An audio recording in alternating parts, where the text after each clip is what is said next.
G'day, freedom lovers. How you going today? I must say my day's been a little bit like this meme here at the moment.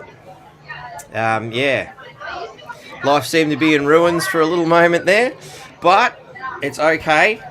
Although Deborah has a bit unable to blah blah blah, and just because Deborah is unable to make it today due to personal reasons, doesn't mean I'm not going to come through with the goods for you.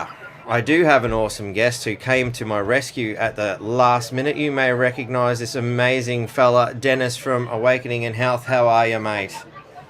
Very good, Mark. How you doing? Yeah, pretty good, and very grateful for you to come to the rescue of our show today. So, what's been going on in your world, mate? Have you actually? I'll start off with a better question. Have you managed to get onto Monica yet?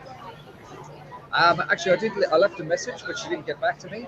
But listen, for anybody who's having a look at the live, Mark caught me while I'm out and about, so hopefully there's not too much background noise here. I'm doing a bit of video editing and having a beer. So yeah, hopefully you've got some tolerant viewers who might be having a look at this, Mark. Might maybe try and bring that mic in a little bit closer. I'm thinking it seems a bit soft at the moment. How are we doing there? A little bit better. But yeah, it is what it is, and you know we obviously appreciate you coming on to save the day. So obviously, you know, I did a bit of a yarn with Monica the other day, which we've posted in regards to her coming to Townsville on the 9th. I believe she's gracing Cairns with her presence as well on the 14th. Yeah, I think she is. Yeah, we've got a common law group up here, so it looks like we're booking her in to attend that. No, awesome, mate. And I believe you've been doing a little bit of research on the common law thing yourself today, mate. Tell us where this research of yours has taken you today. Yeah, so for people who don't know me, my background is in health, and I'm an ex-nurse, and you know, obviously onto all the stuff like vaccines and whatnot. But I got out of it a little bit before COVID. But in around that same time, I started, I guess, re-educating myself about health. I started looking at this kind of mysterious thing called common law, which overlaps with contract law and UCC, which is Uniform Commercial Code. And with all the tyranny that's happening in relation to health, I just found knowledge of some of these kind of basic principles is, I think, something that most people have to be looking at. They have to be getting their head around, because at the moment, you know, we talked about Melbourne before, Mark, how we had our rights absolutely stripped away from us, or people down there did, and how there's this continuous push to keep our rights getting stripped away. It's not the best thing, I guess. It'd be great if the system kind of totally changed. But while we're still in the system, I think as many people as possible need to actually know some of the basics of how the system works. And to me, things like common law and contract law are a vehicle for us to be able to have at least a bit of a say until things change drastically. Yeah, I must concur with that idea. It's a good idea to sort of familiarise with these things, because there's two kind of concepts to the common law. You know, there is the common law that actually works within the court system, which, as I understand it, and Darren's probably better to help me understand this, and maybe we'll talk about that on a later show, is that the common law is generally, you know, law that has been set down in case law, where you can actually go, well, this is how the law's been applied, this is what works, and, you know, basically going through the history of other cases and things like that. But then there's this new modern construct of common law, which is, you know, in some cases, you know, based on, you know, the traditional elements of, you know, just don't be, you know, a horrible person, do the basic right thing, follow the 10 Commandments kind of idea of things, and even returning to a natural law construct, you know, particularly here in Australia, where we start to adopt elements from our traditional landowners, you know, and there's always that phrase we hear, first in time, best in law sort of scenario as well. So there definitely seems to be, I think, an element to it. But I think when going into the courts, it's been, you know, from the research I've done and, you know, what I've seen from other people, that you trying to push some of these common law constructs generally won't work for you in court. But as a future planning of, you know, well, hey, this would be really cool to implement into the system of, you know, making sure that we protect elements of, say, Magna Carta and basic human rights and whatnot, I think it's definitely worth researching. a really nice way that I kind of was told to understand it, and I like this way, is that the law that sits at the very top is biblical law, and then underneath that you've got law of the land or natural law, and then following that you've got common law, and the biblical law is really those Ten Commandments, and the common law, the Ten Commandments weren't really sufficient to deal with all these different problems. So then a common law kind of structure sits under to deal with more things. But then along came the advent of commercial trade, and due to commercial trade, you had this international commerce, and this happened many centuries ago, whereby we needed well the people who were doing the trading on the seas quickly realized that the people they were trading with could actually kind of usurp them and take their money. So what they decided to do was put this it's called legalese system into place, which is based on maritime law or admiralty law. And it just so happens that the courts now use a variation of admiralty law and the law of the water, and they just basically make it more and more complex and throw all these other types of areas of law in the way, which are your family law and your military law and 20, 30 other different types of 20, 30 other different types of confusion in the way. And the great thing about common law is that it allows people to kind of strip away the confusion and to tackle some of the basic principles. And what you said there is not quite accurate, Mark, with due respect. But a lot of people, especially in relation to things like fines and some of the lighter stuff, have used common law principles and contract law principles hugely successfully. Having said that, you're also very right, because the courts, their mission is to screw you over. It's a business. One of the people who's on your viewers might know about is a guy called Rodney Stewart, who's a bit of a legend in the whole kind of common law, contract law area up here in Queensland. And as he points out, one of the sentences around law in the courts is that justice has to be seen to be done. It doesn't say justice has to be done. It says it has to be seen to be done. And that gives us our first clue that the courts are not on our side. They're going to give you a perception of justice, and then they're going to rip away whatever they can, which generally is our finances and our energy. Yeah.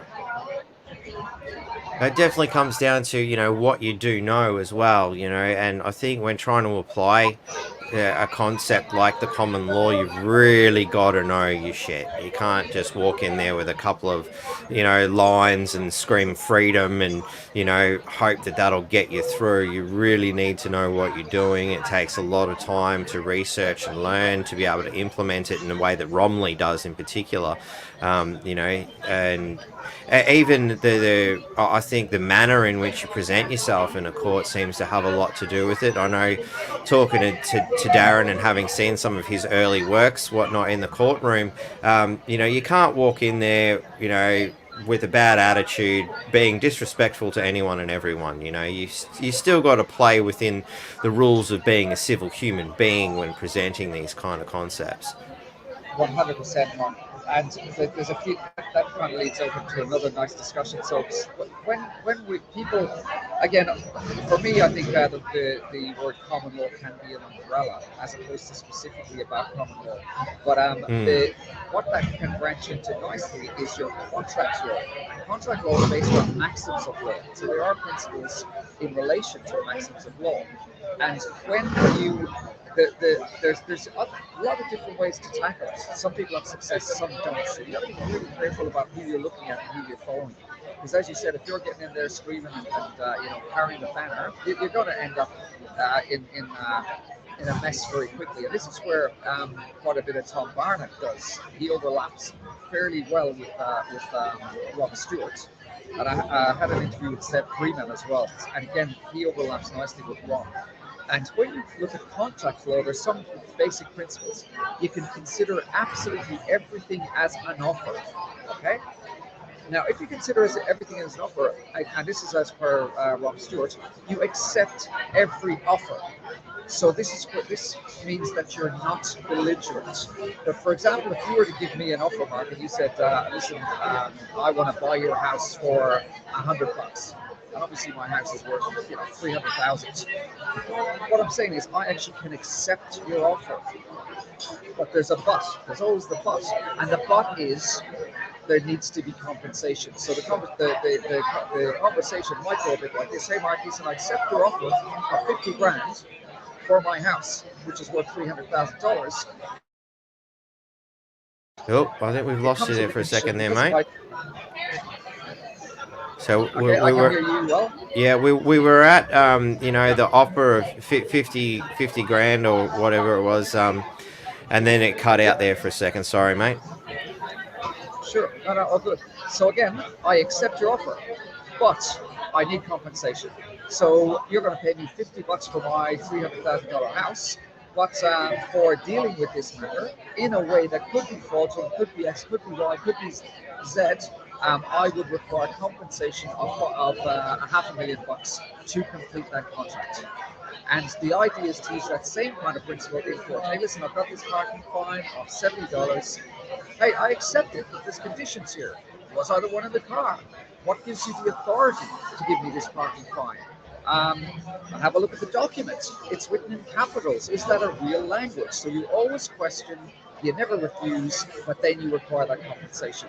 So listen, I'll pay your parking fine for $70, but in order to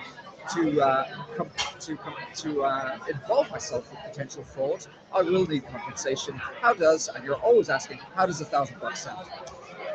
So you pay your $70, but you have a bill for the council for 1,000. And that's a very simplistic way of putting it. But people have had success doing sticking to kind of those simple principles. But as you said, it helps to know a lot more before you start digging into that yourself. Yeah. Well, I see you can't go into the ring, for a title belt with a couple of, with your white belt and a couple of lessons. You're not going to win that fight. Absolutely, 100%, and that's why it pays to do a lot of groundwork beforehand before you're going to take the fight on, and then align yourself with somebody who knows a lot more, who's been studying a bit longer. And then if you have to, just bite the bullet, and, if that's your mission, get the advice of somebody. But again, the other, be really careful. You've got to be careful because there are a lot of people who are trying to take your money, and they will. You'll end up getting in shit if you got to find somebody who's got the runs of the board, who's got that integrity and that credibility.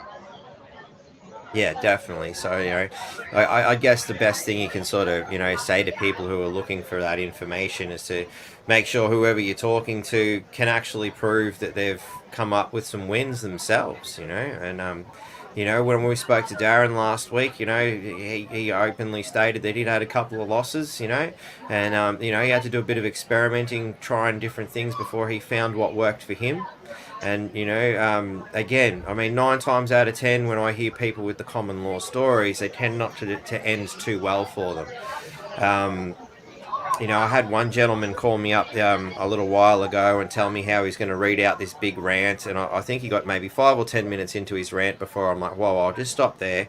I'm not going to even attempt to paraphrase what he said. It was quite a lengthy speech that he had there, but he was fundamentally asking the judge or magistrate to accept that they'd committed fraud and basically arrest themselves for it.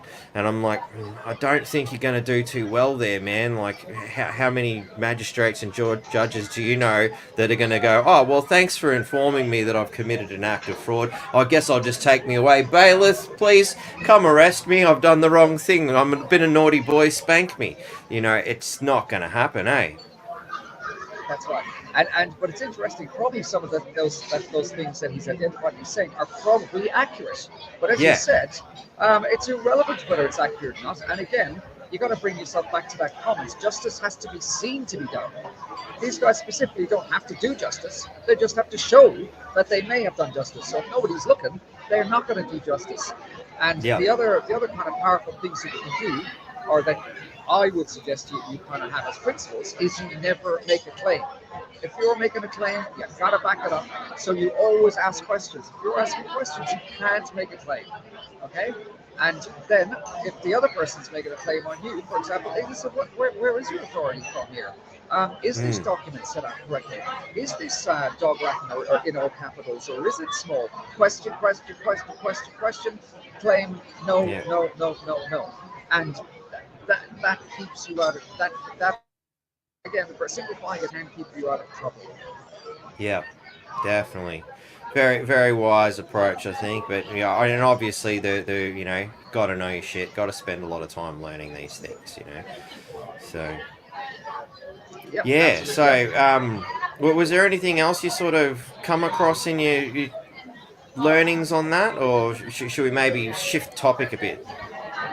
Fully up to you, but yeah, again, as I point out to some people in relation to wins and successes, but Robbie, who I mentioned before, is responsible for getting fluoride out of our water here in Cairns.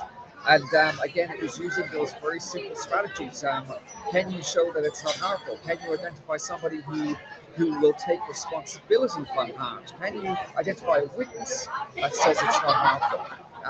And listen, I'm happy to keep drinking the water, but if I do, I'm going to have to charge you $5,000 a month Hmm. or 10,000, whatever it is. And within 4 or 5 days, this is about 10 years ago, Cairns Council removed fluoride from our water. So yeah, there's a again, Robbie's case. I've actually there's a few interviews on my channel, Awakening and Health with Rob, and some of them Okay. he's actually indirectly and directly responsible for changing laws across Australia because of just using he just held these pricks accountable, and yeah, they had to change the laws about some things. Well, it's definitely interesting, when we were talking about the fluoride situation in Cairns the other day, and they didn't necessarily say yes, this has been done as a result of this. There was a small, like maybe 4-line article I can't remember which newspaper it was. Maybe I can quickly look and find it because it didn't take long to find it Usually the before. usually the Cairns Post is our monopolized purveyor of information up here, as is just used kind of a monopoly of sorts. Helps if I spell things right. Yeah. One day I will learn to spell. Or it's been working on it for 40 years. I might get it right one day. With spell check mark, it's getting harder and harder. My spelling's gone down the drain. I used to be quite good at English. Mate, even with spell check, you still got to get it in the field, because these things aren't all that amazing at finding. Actually, I found a Nine News one that's actually a bit longer. That's interesting. But what? Okay, and Cairns again and News was again, it? Cairns News is an independent, but the Cairns Post is the mainstream one. Cairns Post. And interesting enough, just to add that if one person goes into court with one strategy and another person does that exact strategy, it depends on the court. It depends on the magistrate. You've always got to take into account the variables. So just again, I think you've just got to play to your strengths and to try to not trap yourself in some of the rubbish that tends to go on in different. Yeah, definitely. Yeah, I just got to see if I can uh, pull a rabbit out of my hat. I'm not going to explain what I'm doing because people might I might get in trouble for what I'm about to do here. Mark, you're a bit of a rebel, so that should bother you. Oh, look, when you learn a few tricks when you start breaking computers at an early age, and I've just got to try and get around a little situation here with a little bit of trickery. And if it works, we certainly don't want them to know what we're doing because they might stop me from doing it, and that makes life unfun. Nah, it didn't work the way I want. I'm trying to figure out where I found that thing. But anyway, let's just pull up this Channel 9 article anyway and go through that because at least it's something and they're not trying to charge me. So, let's share this screen. That's the one. Here we are. So we got the Cairns Council votes to dump the fluoride. They will remove fluoride from its water supply, saying it amounts to involuntary medication of residents, which is a very powerful statement. And for anybody who might be sort of working on trying to do this here in Townsville, wink, wink, nudge, nudge, this could be a really good article to add weight to whatever arguments you're presenting. Because involuntary medication, again, Section 5123A of the Australian Constitution is very much in support of that. And I did write to Townsville Council, who amazingly said nothing. Maybe I might put it in a registered mail and ask again the question: what gives you the right to, get bypass a constitutional claim here, Section 5123A? Where do you get the authority? You're just a council. Even if the Council Act is valid, let's assume that it is, and you've got your powers under that act, the Constitution's still above you. So please explain. That's right. And the thing to remember, Mark, is you never make a claim yourself. You're never saying, well, you don't have the authority because, but asking. Do you have? Yeah, that's it. Can you prove it? Yeah, where did you derive that authority from? What's the proper terminology? Can you please provide the instrument? Which is basically a piece of paper from your mum that says it's okay. And one of the things I like about Rom's strategy is he doesn't bother speaking in legal speak. It's conversational tone, which makes it a hell of a lot easier. I especially like this line here: the decision has been made. It shouldn't be forced upon people without consent. That's the big thing. So, and again, this was 2013. Yeah, but it's back to you consent to it, but where's my compensation? And that's where you can grind the train to a halt. I think to be drinking poisoned water, what's that worth a year? I'd be saying at least 500 grand a year. Now imagine if 20 people do that. I like the wording here. We're not anti-fluoride, because we can't be anti things, like all the other anti people out there.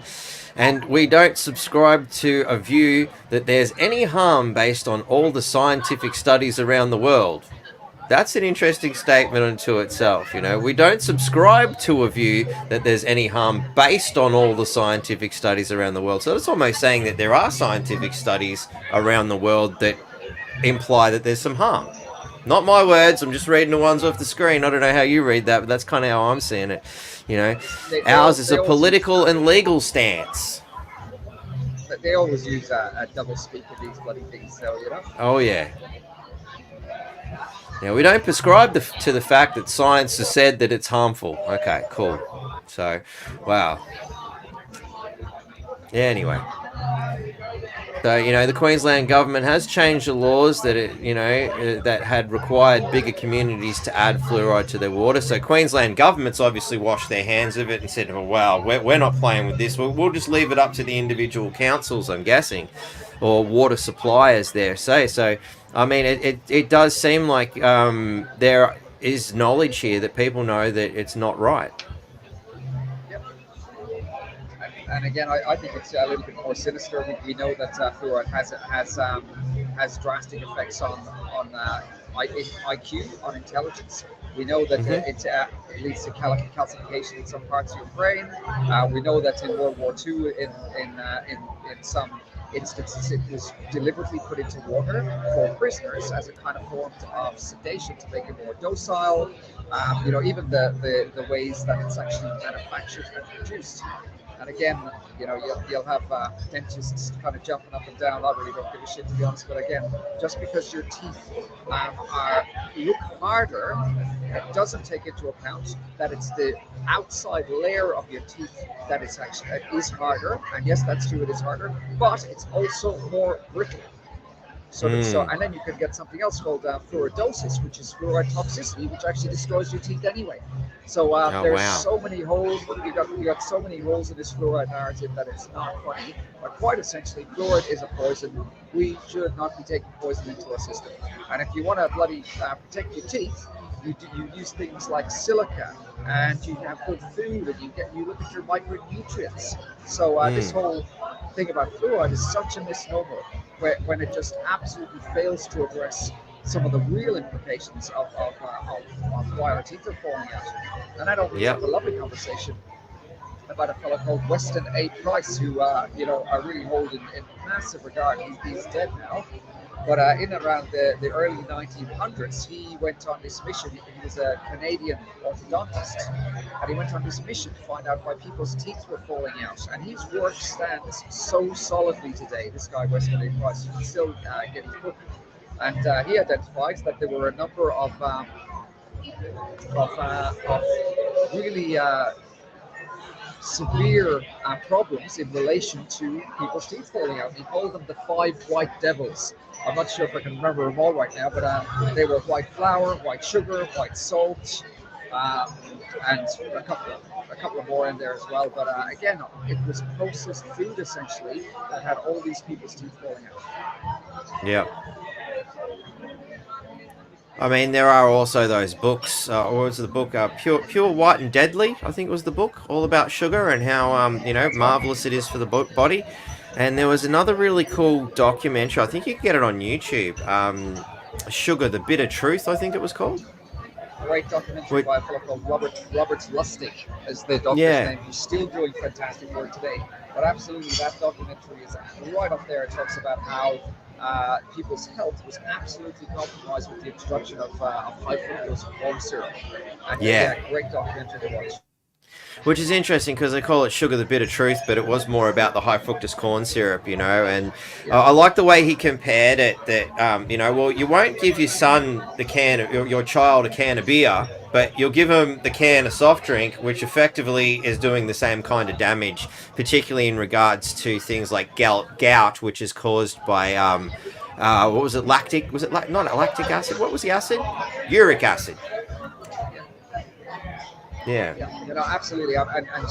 There's people don't understand that there's so many different types of sugars. High fructose corn syrup is just one of the worst ones, and to a certain extent, there's nothing really wrong with sugar, but it's just the how constant these manufactured sugars are, and the amounts of them that we're having in our bodies, and we're in these health crises. I mean, when you see the tables in America for the food charts about the health history, when you have breakfast cereals on the top of the chart as the things that are the best for your health, and down the bottom of the chart, the things that are worst are natural fats and animal fats and natural meats because of the cholesterol myth. And I'll say that very clearly: cholesterol is a fucking myth. Excuse my language, I don't know if I'm not swearing up. But if anybody thinks Wow. as It's a I freedom can say, network. Oh, you're really free if you can't swear. But for the interests of the people, we do try not yeah, to offend. Some people who might find that language a bit rough. But I must say, I always unfortunately let it slip. Like all these years of sex, drugs, and rock and roll, it's hard not to fall into bad habits again. but yeah, like so again, it's we I mean, obviously your network and probably everybody who's looking at following you, we it's blatant that these powers that be don't have our best interests at heart, do they? Mm. They're corrupting our food. They're at every turn trying to strip away our ability to feed ourselves. And again, if you're controlling food and populations, you have if you can switch off food, you can switch off water. You've got a compliant population. You can't say no. You can't fight back. And I think that's what's going on here. Yeah. Oh, definitely. Especially when you can see.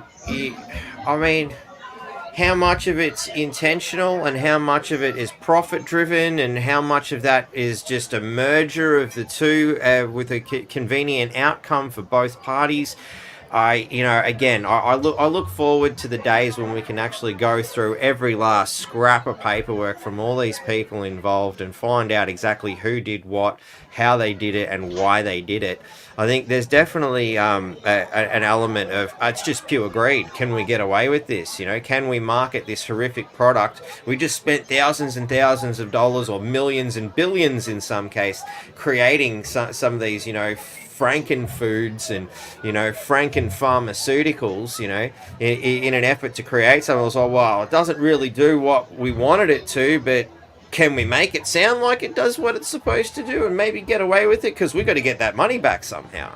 They've got investors, they've got all these, shareholders and all these people that they've got to, justify all that expenditure to. So they've got to sell their products somehow. So is it just big business, or is there a giant conspiracy? I don't know. I think time will tell, but, it could be an element of both. Here's a conspiracy for you. So one of the roots of where a lot of these problems came from started with the Seventh-day Adventist Church. And from memory, that one of the prophets of the Seventh-day Adventist Church was, I think her name was Ellen something or another. I can't remember her last name. And she came to the fore as a 14, 15-year-old in the late 1800s. And she was so elevated into kind of this mystical, magical area that every thought of hers was documented. And she ended up hiring a secretary or a typesetter. I'm not sure. Some people say he was a secretary. Other people say he was a typesetter for her writings. But he was a fellow by the name of John Kellogg. Now, does that name ring any bells? That name most certainly rings a bell. I've definitely heard it before. And her motives, she was a very puritanical girl, but she was backed heavily. Some people say that a lot of her religious work and her insights and her prophecies were actually plagiarized. But the underlying theme was that there are too many humans, that sex is a sin, reproduction is not good, they need to reduce the population. This is around the time of the eugenics movement, which also started around the late 1800s to the early 1900s. And even in around then, people knew that our food compromised our fertility. So the original basis for a lot of your breakfast cereals, which basically came from this Mr. Kellogg, was to pollute our systems with sugar and with carbohydrates. And essentially carbohydrates are a non-refined type of sugar in order to stop us reproducing. And the other very interesting thing with the Seventh-day Adventist theme is the really big push for veganism behind the Seventh-day Adventists. And they hugely sponsor a lot of your so-called research about why veganism is good for you. Okay? And again, sorry. Don't they own Sanitarium as well? Correct. Absolutely. I thought so. That's right. Yeah. That's right. So to my mind, there is, and again, this is very, it's not difficult to find out some of this stuff. So, absolutely, it's a conspiracy when you have people coming together to conspire against humanity. But as opposed to being a conspiracy theory, it certainly is not a conspiracy theory because there's no theory behind it. You can validate this stuff yourself.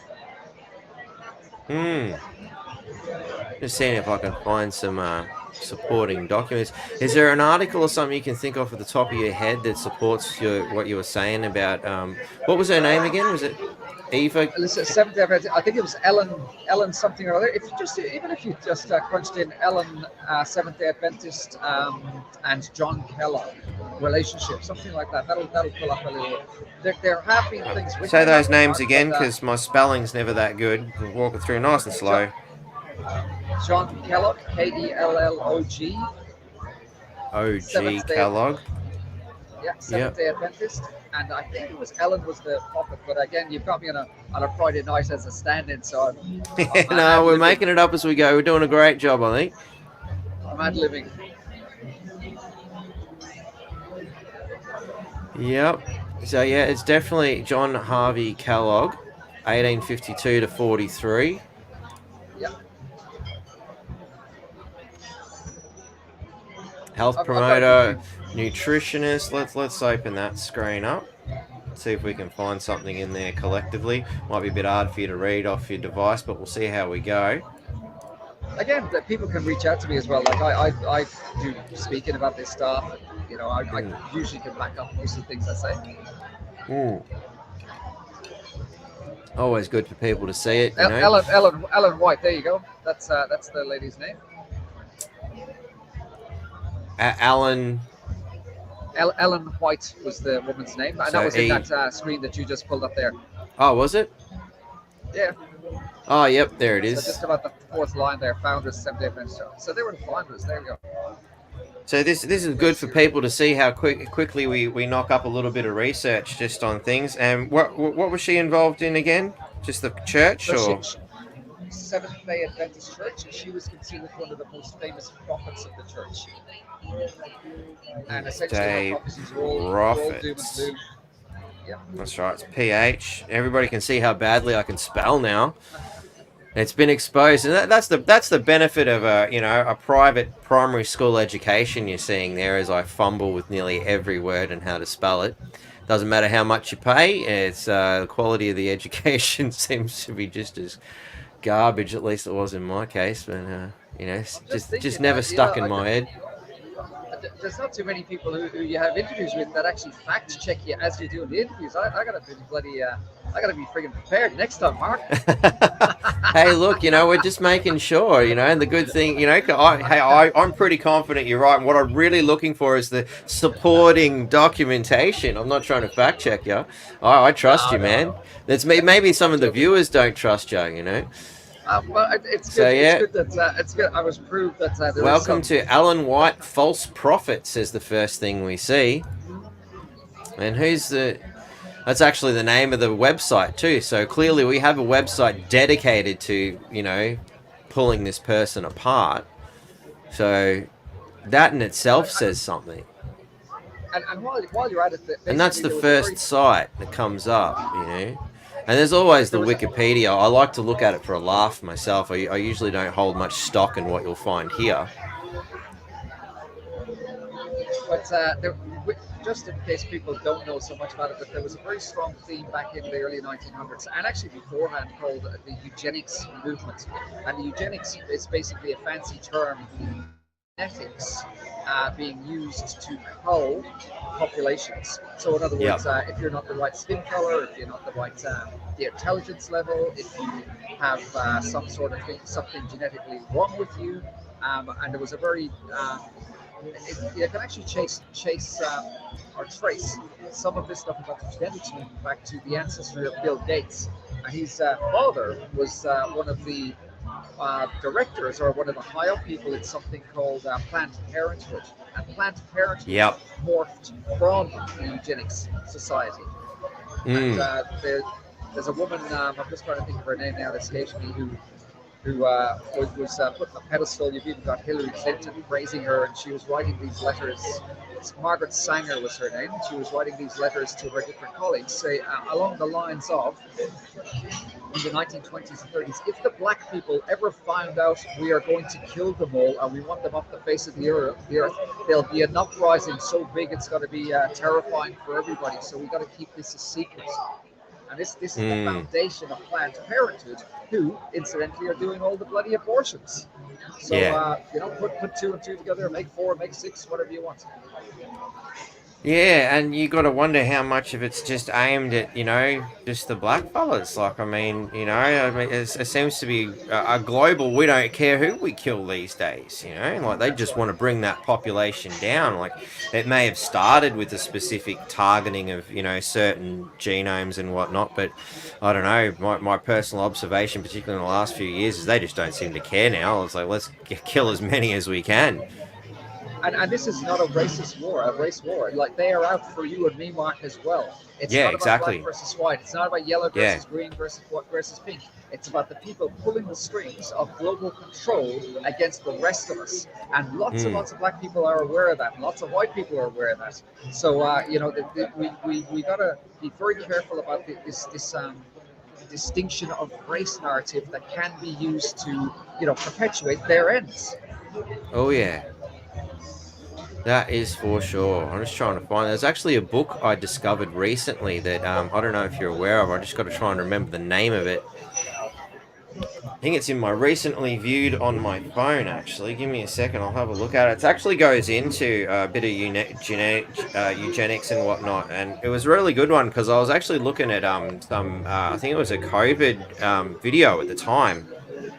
And someone that was on one of the review boards had written this book.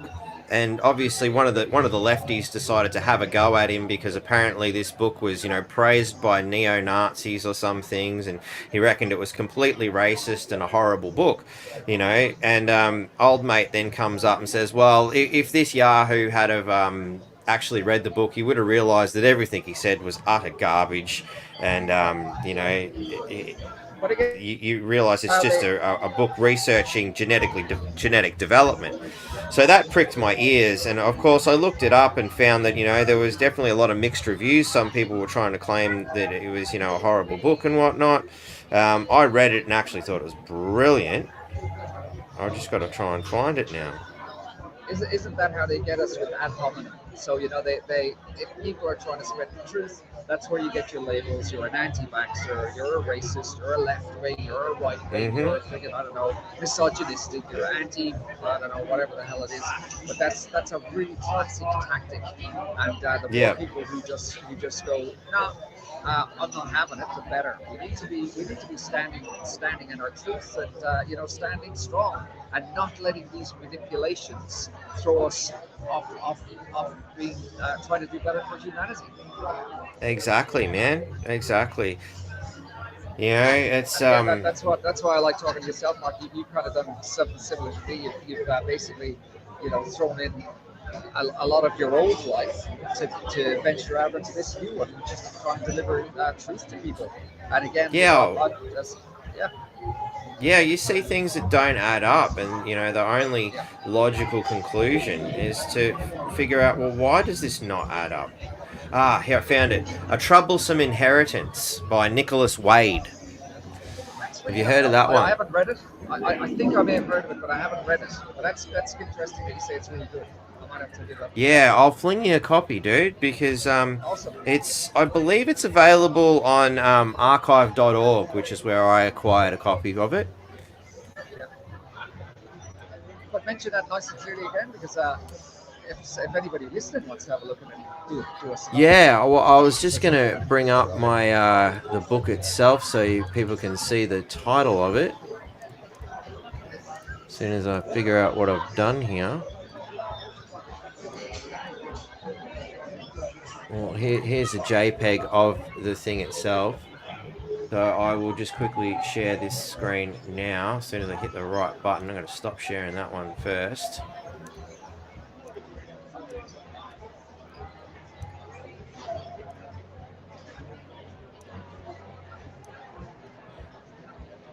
So that's the book there. A Troublesome Inheritance, Genes, Race and Human History. And of course there's a few people out there trying to claim that it's this horrible racist book and all that, but when I think it didn't take long to realize why, because within the first chapter it's stating that how hard it is to do real science when you have this political left-wing narrative interfering in the ability to do research, because it might upset this group or it might upset that group. I mean, science isn't, an emotional thing where we start worrying about who we're upsetting. Science is, the search for fact regardless of what you find. And yeah, I found this book very, very intriguing. I managed to find an audio version of it too. I think it was about 11 hours it took to sit down and to listen to it. But I'd been doing a bit of road tripping at the time, so it was really good to just listen to that book. But wow, amazing information. And again, at the beginning of that, it mentions the eugenics programs and how, so many previous governments were playing around with it. And obviously, we know Hitler was, but he wasn't the only one. There were a lot of people in Americas and whatnot who were funding these kinds of programs, and a lot of people were even supporting Hitler's work. I think it was even one of our prime ministers, I'm trying to think of his name, who was claimed to have basically said that he admired what Hitler was doing with socialism and how obedient the people were and all that. But that was pre the full blown out version of what was going on. But yeah, there's a lot of really influential people that were really heavily involved in a lot of this sort of stuff in the early works. And again, that's probably another reason they want to poo-poo this book, because it's pointed out those inconvenient and troublesome facts. Yeah, highly recommend everybody get a look at that one and have a read for yourself. It's kind of hard to just grab bits and pieces out of context, because there's just so much good stuff in that book. Like, I wouldn't even know where to begin. I contemplated the idea of actually doing sort of a book review on it at one stage, but I'm like, it's probably going to take me a good week or two to go through it and really dissect some of the really cool parts of it. Just go out and read it. That's all I'll say. Yeah, I enjoyed it. absolutely, absolutely. So I'll And fling you again, a yeah, copy, mate. yeah, excellent. Yeah, and again, I think that's the thing. Like, we're being conditioned as a population to not look at Oh, stuff we if lost you it's there. quote unquote bad. You just dropped out for a second there, mate. Got me Sorry, what back. was that? That's all. We're being conditioned to ignore things that are bad. Don't look at that. And how the hell are we meant to make an informed decision about how bad it is? Let's say it is bad or not, if we're not even privy to the information in the first place. So Exactly. if let's say that book was so bad, Mark, and is it better that I tell you, hey Mark, that's really bad, don't read it because I'll save you, or you read it yourself and go, holy shit, that book is terrible. Yeah, now I know why it's terrible, so let me tell you why this book is bad and this author is bad. So even this Hmm. whole thing about this censorship, about censoring the bad stuff from us, get lost. We're discriminating animals. We're able to do this stuff ourselves. We don't need governments. You are trying to manipulate us, trying to partition information. Yeah, exactly. I've been neglecting my comments section. I should probably go. All right, good mate Richo's gone. Oh, is that because he suddenly realised that I'm doing this, and that's why you attempted to disrupt me by calling me? Thanks, mate.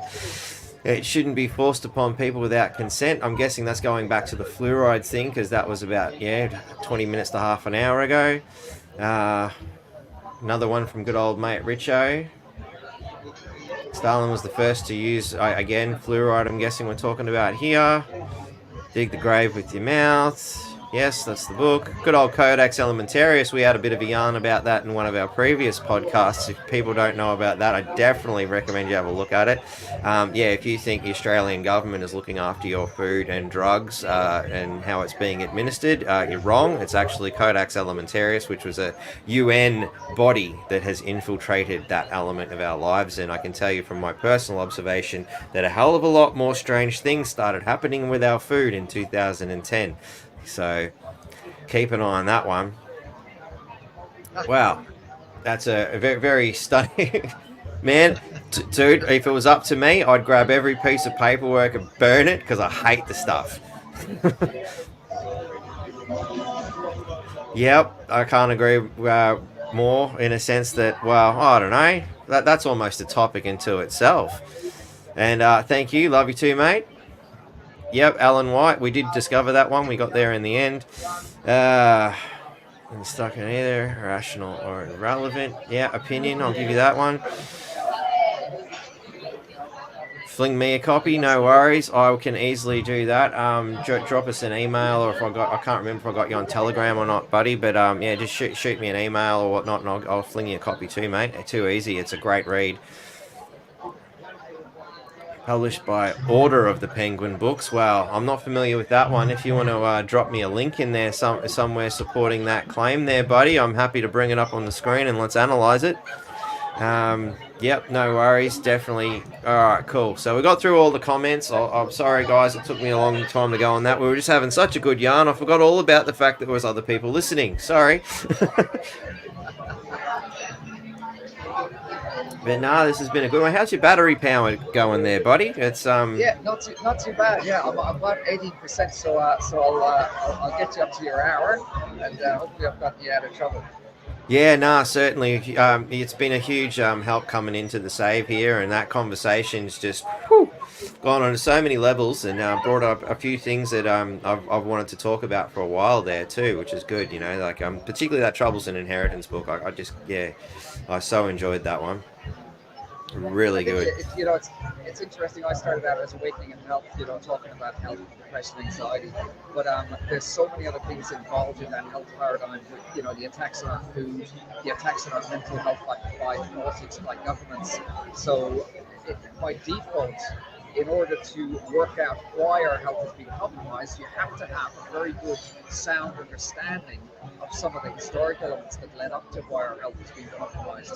And again, having that knowledge of Ellen White's and sanitarium and some of these movements behind things like eugenics, it's really puts it's so important that people know about these things. Even the kind of, I guess, fallacies around abortion.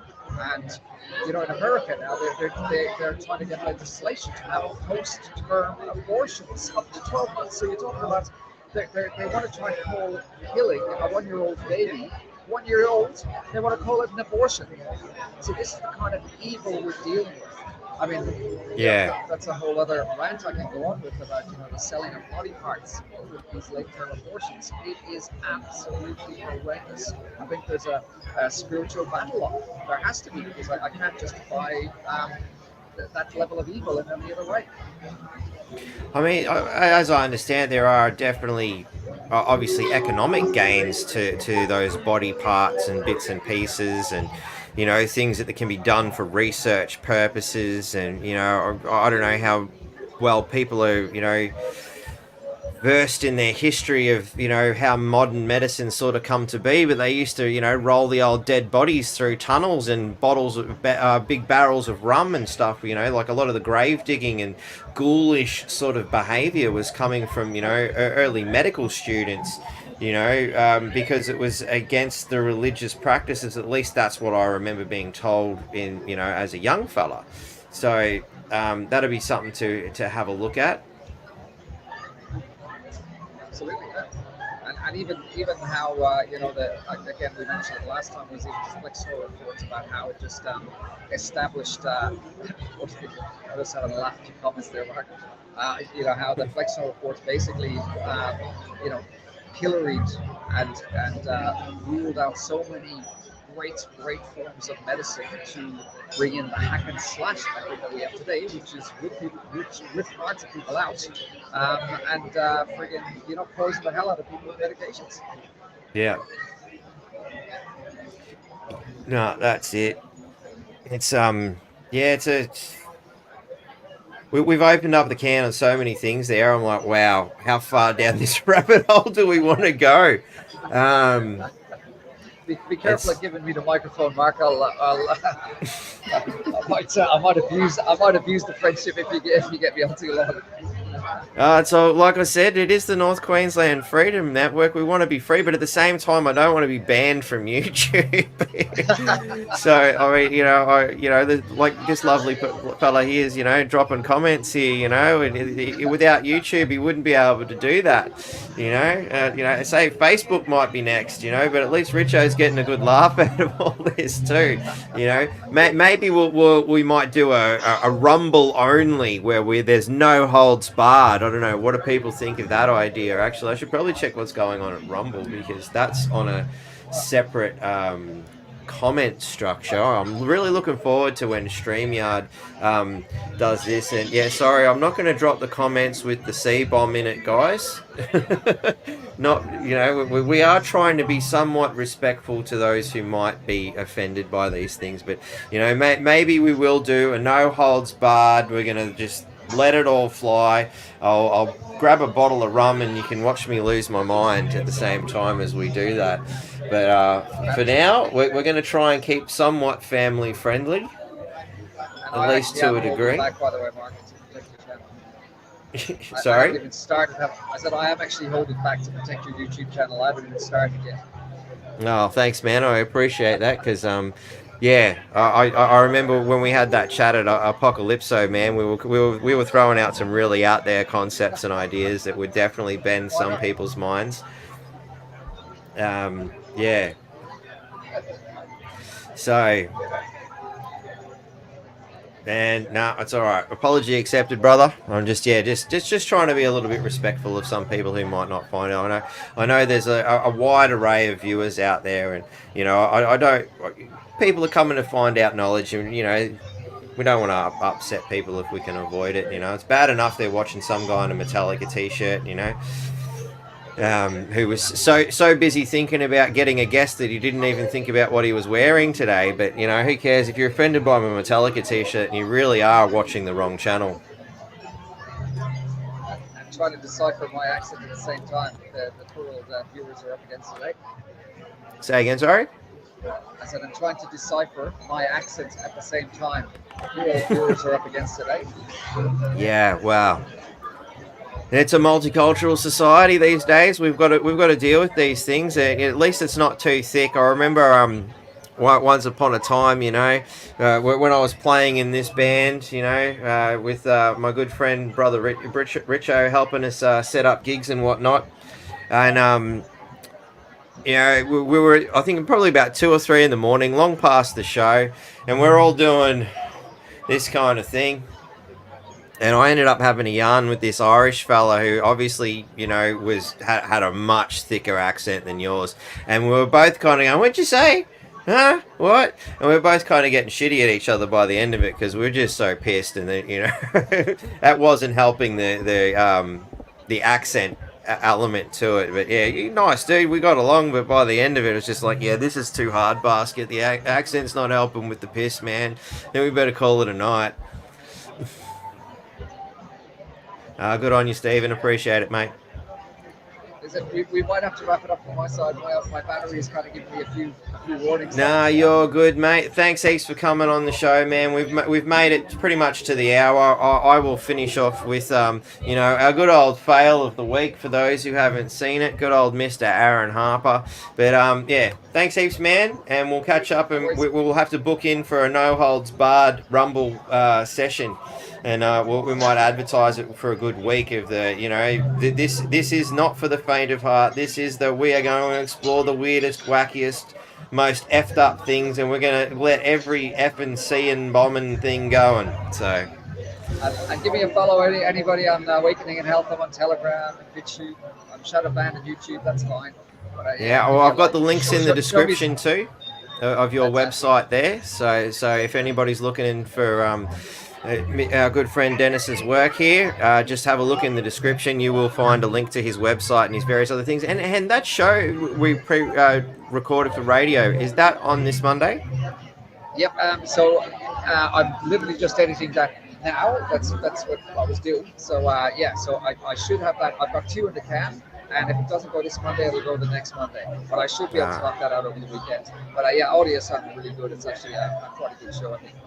Yeah, awesome. It was a good yarn. So if you want to listen to some more of our banter that we've recorded for radio purposes, that is on cans 89.1 FM, but I also chuck them on my social media. So our last chat is on YouTube, and then this one after the radio station will go on YouTube as well. Awesome. It goes to BitChute Rumble as well. And that's Rise Melbourne Awakening Health, Yep. Is it? There we go. People that know Rise Up Melbourne, and he's a good mate of mine down in Melbourne. So we kind of overlap and share a bit of branding. But yeah, his name's Ed. If he's watching this, Ed, thanks very much for aligning yourself with me. He's a great warrior like yourself, Mark. Awesome. There's many of us out there, and it's good to know that we're all coming together a lot more at the moment. So, yeah, I'm very excited about the future, and I'm very excited to continue doing some awesome work with you. And thank you very much for the rescue today. It's very much appreciated, and I hope everyone's enjoyed listening to what you've got to present. I love it. Thanks very much for giving me a bit of time and letting me have a rant. Anytime, my friend, anytime. So I'll let you go, and I will continue with a bit of a wind up there. So till next time, mate, you have a good one, buddy. Awesome, mate. Thank you. Bye. So there you have it, ladies and gentlemen. It's been an interesting change of format there, a sudden change, and it was very good of my good friend Dennis to come to our rescue. But for those of you who haven't seen, you know, Aaron's epic failure this weekend, like, wow. There is a longer version that I've punched up on all my various sites there. But actually, it looks like I don't... Oh, no, there it is. Fail of the week. Welcome to Fail of the Week, and this week we've got Aaron Harper as an epic fail. You know, sometimes I think maybe I'm not going to be able to keep doing this week after week, but some people just seem to make it easy for me. Let's have a look at why he's a fail. Oh yeah, okay, get it all out now. Get your abuse out now. Righto. When you actually want to hear from me, I'll start. So, do you actually want to hear what we're doing or not? Well, I'll wait until you're finished and then I'll speak. Are you done? Do you want me to speak or not? Or I can just walk away. I'll get it off your chest. So, are we going to listen or not? So as you can see at this week's crime rally, he wasn't exactly well received, but the icing on the cake was when he said this. Have a little bit of respect.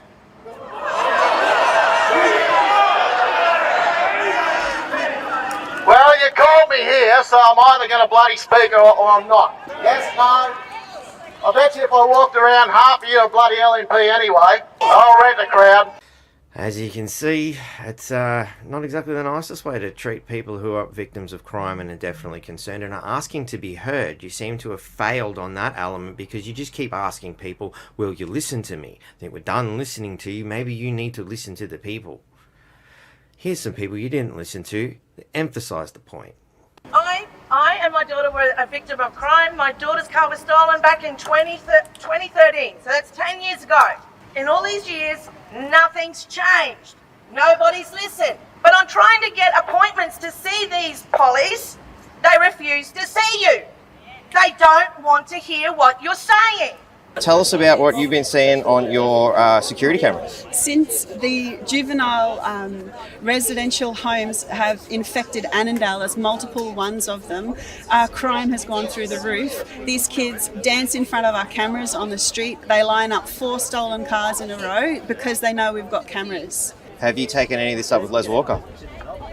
Les Walker cooks a great sausage.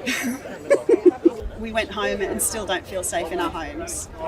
So a couple of sausages is not going to buy some happiness in this case. It's not going to stop our elderly from being home invaded and assaulted in their own homes. We've had people killed on the roads.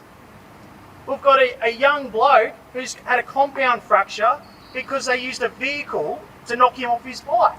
It was everything that I thought and knew in my heart, being in that hospital bed when everybody connected to me, and how quickly and rapidly people came to me with all the information, support, as well as the Townsville Bulletin, rapidly changing the story to get that perspective of it was intent. They were malicious. They striked me. They waited for the opportunity to target and hit me, and they have no regard or remorse whatsoever. To have that crowd there stand made me believe the very thing that I'm talking about is the Australian spirit, the community. The very community that I stand here to go, this is something that we should all be in support of, our freedoms. I bet you if I walked around, half of you are bloody LNP anyway. I'll rent a crowd. Well, that concludes this week's Fail of the Week. Stay tuned for next week's winner. Astounding. Good old Labor, you know. What you can't expect too much from them, eh? Can't expect too much from them. Thanks, mate. Thank you very much. So, I don't know. Who's going to be fail of the week next week? I'm going to try and put this out to the community a little bit more. What fails have you seen? You know, definitely send me an email. Let me know who you think is worthy of fail of the week. Unless, you know, another one of these amazing Labor politicians give me something to work with. They seem to be doing a great job lately. But yeah, by all means, drop me an email if you've got a suggestion for fail of the week.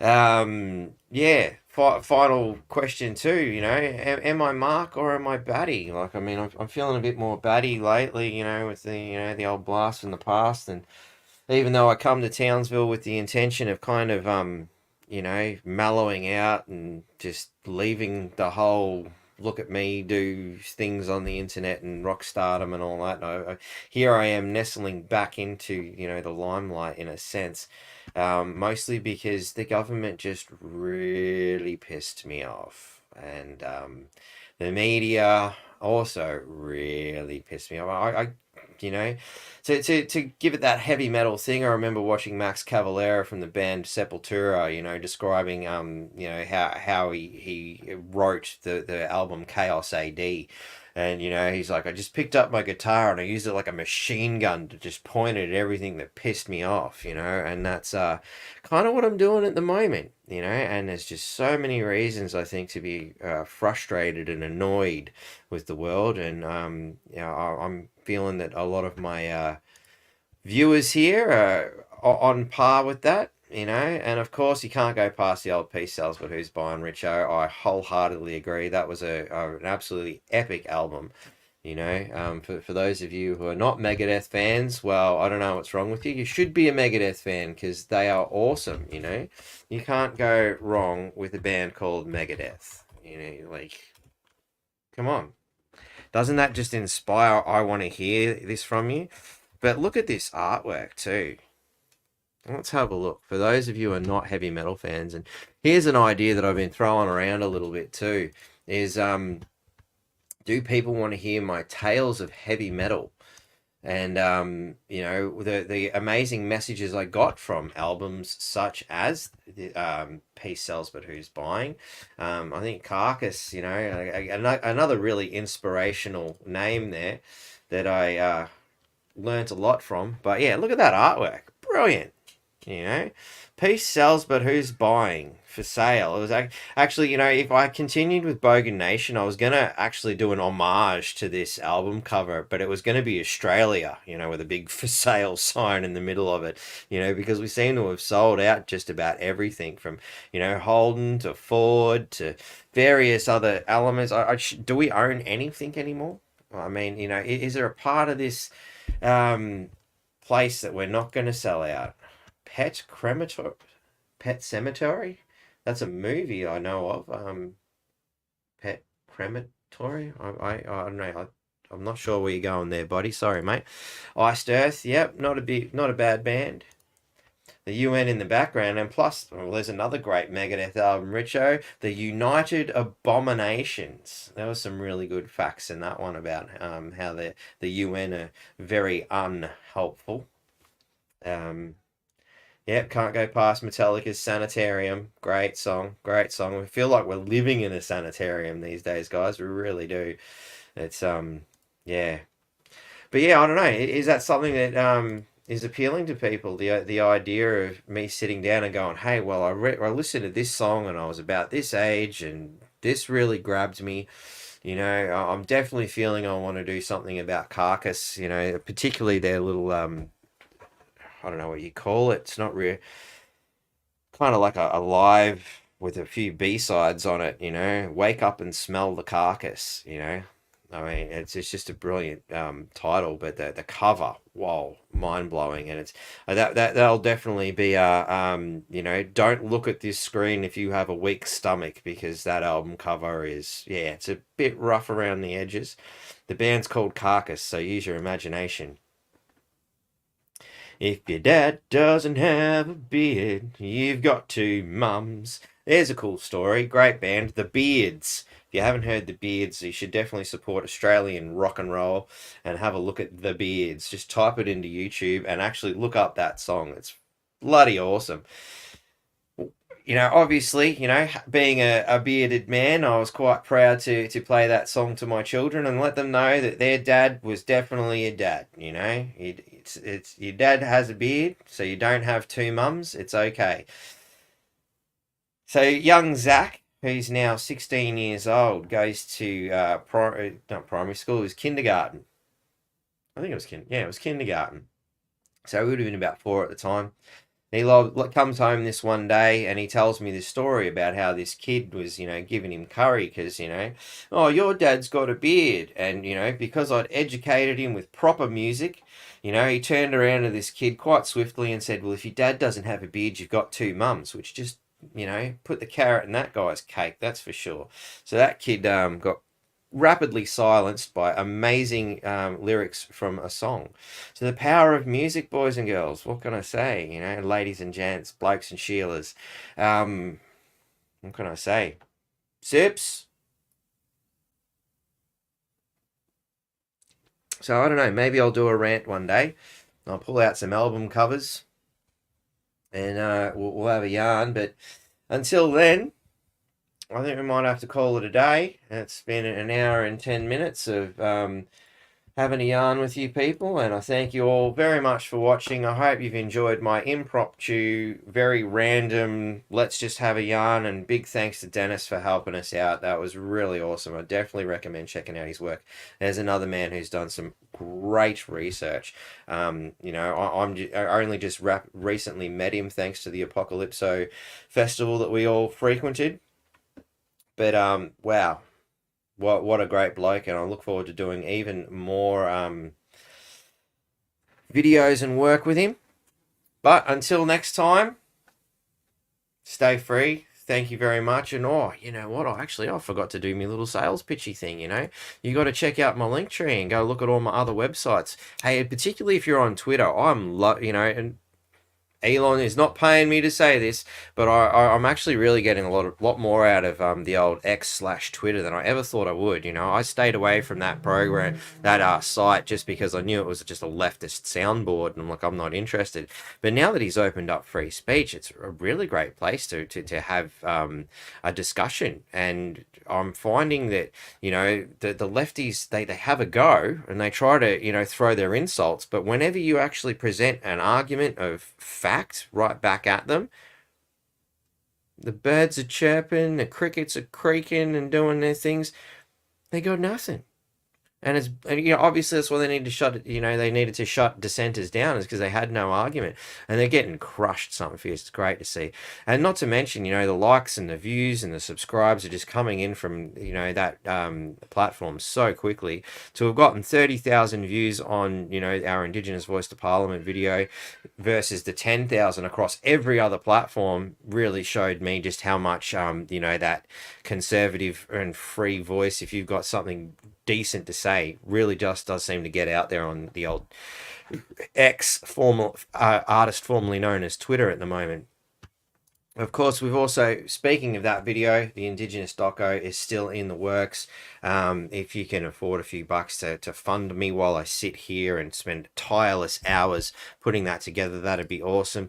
The Patreon, of course, is going to have some really cool stuff. I'm reckoning the first 10, maybe 20 subscribers, I think, I will offer. I don't want to say you absolutely have to, because I don't want to scare you away, but you know, for the first 10 to 20 subscribers, for the $10 a month fee, not only do you get the exclusive content that is only available on Patreon through that paywall, I'm also going to give you an opportunity to have a quick little yarn with me like this. You know, I'll pre-record it and just tell me why you support the channel and whatnot, in the hopes to maybe you can encourage other people to come join and whatnot and get involved and all that. Of course, you can always email me, you know, at nqfreedomnetwork@protonmail.com if you have a suggestion, because, you know, I'm sure Aaron ain't gonna, you know, get out in public anytime soon and give me another performance like that, especially not with about 3,000 views on Twitter there. Especially when you look at some of the other Labor MPs' Twitter pages, they can't even get a view.